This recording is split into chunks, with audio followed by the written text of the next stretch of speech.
évolution progressive en fait, les 9 souffles. On est très imprégné de chamanisme, on est très imprégné de notre pratique du chamanisme, on est des chrétiens par notre tradition de... Moi je ne suis pas baptisé mais je suis un Européen donc j'ai une tradition chrétienne. On a beaucoup expérimenté, creusé, on a cherché à comprendre l'être humain. Notre couple s'est créé dans le chamanisme. Le chamanisme qu'on a rencontré est sauvage et précis. Et ça inspire vraiment toute notre façon de faire. C'est vraiment quelque chose qui nous lie profondément, quoi. Et donc qui lie notre enseignement, parce que c'est fondamental. C'est vrai que c'est bien de nommer des sources, que le premier endroit où on s'est rencontrés, c'était d'inspiration Lakota, Sioux. Deuxième personne avec qui on a beaucoup travaillé, qui nous a transmis des choses importantes, était aussi d'inspiration Sioux Lakota, mais aussi d'Europe du Nord, de Finlande.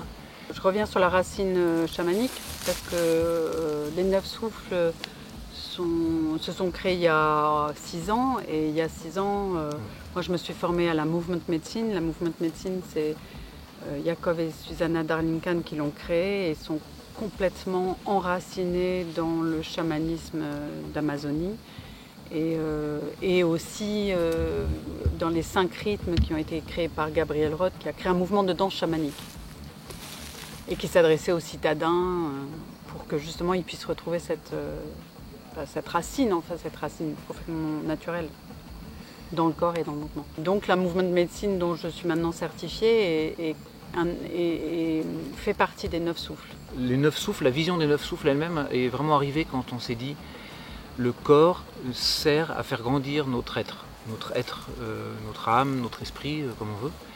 Donc qu'est-ce que fait le corps? Il fait de l'alchimie. On s'est dit super, il fait de l'alchimie. Mais alors pourquoi, quelque part, d'un point de vue alchimique, pourquoi est-ce qu'il a cette forme?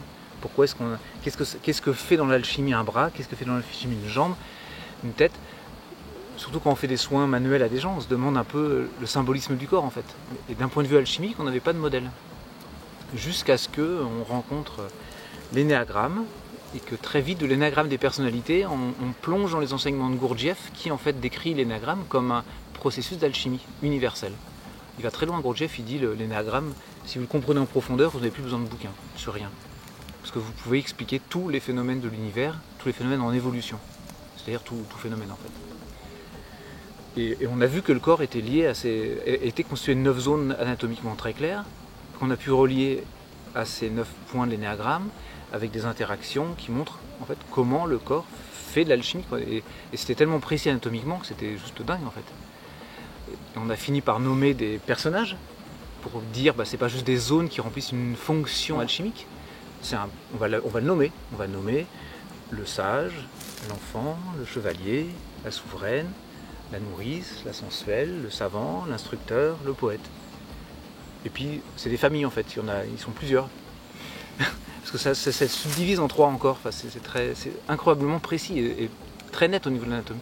D'une vision mentale en fait, il fallait la mettre en vie en fait, la rendre praticable, pouvoir faire explorer ça aux gens et voir comment ça les aidait à mieux se comprendre, se développer, réveiller des ressources.